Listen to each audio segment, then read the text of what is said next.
Hi you guys, welcome to my channel. My name is Brad. This is a Firefighter's Financial Toolbox. On this channel we talk about retirement, investing, taxes, and overall financial well-being. If you're new to the channel and you haven't already subscribed, hit that subscribe button, ring the bell. You'll get notified every time I make a video. I make at least one a week on a range of different topics so everybody can get something. Drop a like so the YouTube algorithm is happy and we'll get started. Today we're going to talk about 3 big mistakes that people make in retirement. Now, everybody's retirement is a little bit different. What works for me may not work for you or somebody else. But here's 3 big mistakes that people make that I feel if you have a little bit of pre-planning, you can help yourself avoid. Mistake number 1, not having a good retirement plan in place. What do you need to do that? Well, first of all, it starts with your needs. How much money do you need to live on? If you don't know how much you need or your family needs to live on, you can't really make an informed decision.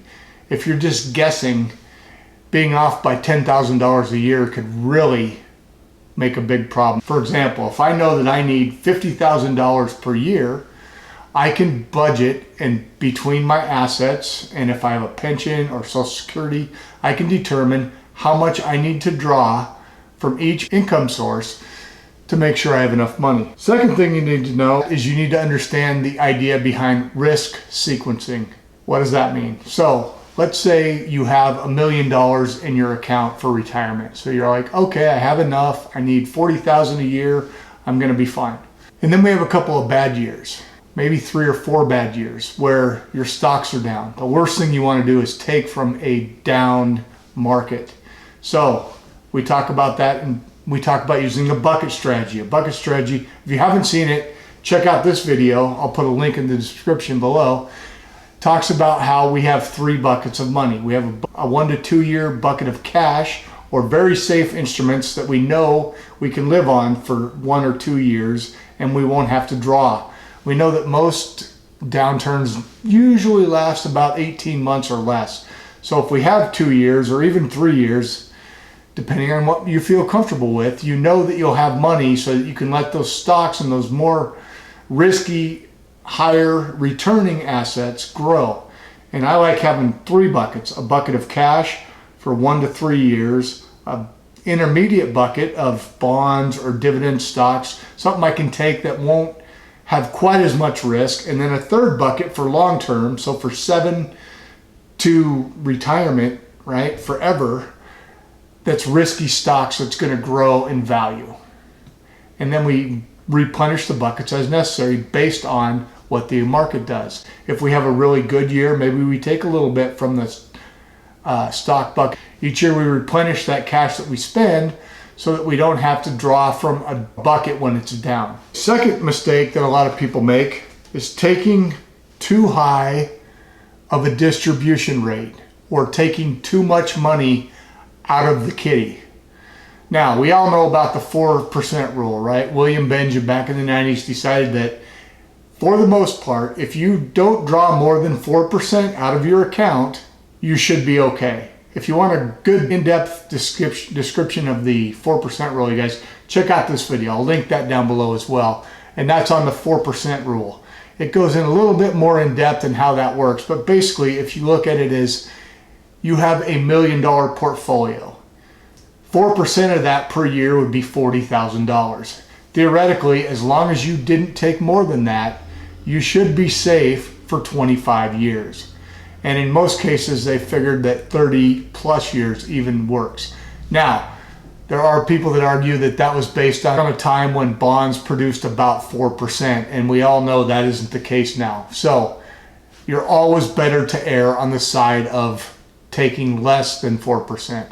But we know that you could also live on this assumption that on years when the market's down, maybe we don't take as much out so that we can save that for when the years are good, and then we can take a little more. So maybe in a lean year, we skip that trip to Europe, okay?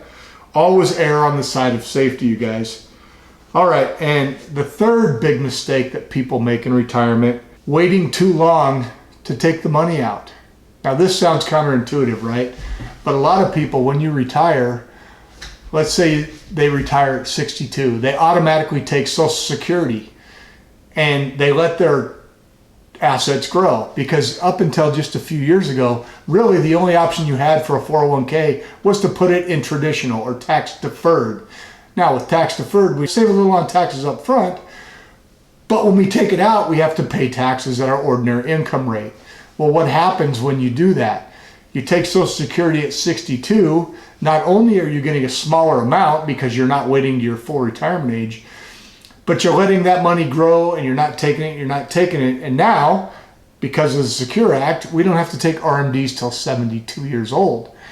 So if you let that grow that long, when you do take it, remember your first RMD is about 4% of your balance. So let's say your balance is growing from $1 million and you wait 10 years, now it's $2 million.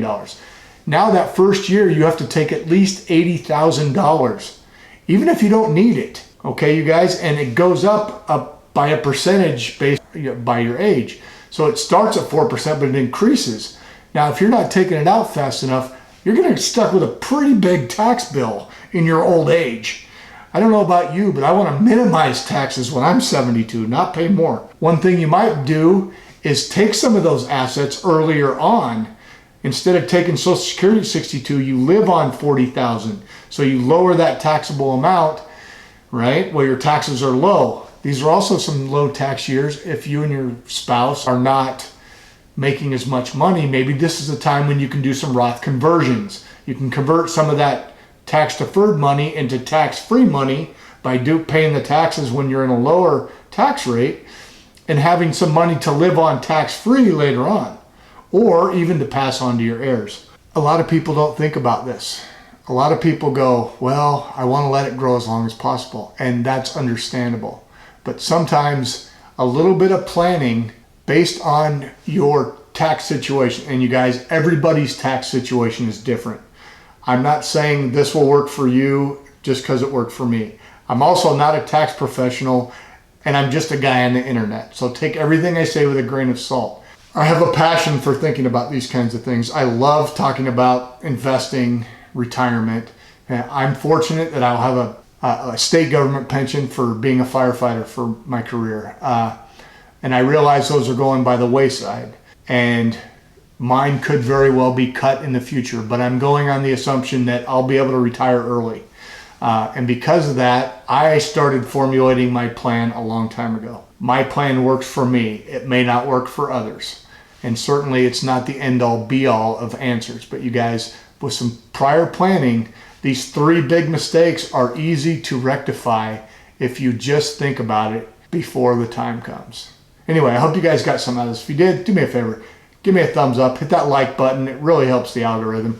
As I said, if you're not already subscribed, you guys, hit the subscribe button. Ring the bell. You get notified each time I make a new video. I try to make at least one a week. All right, I appreciate it. Have a nice day.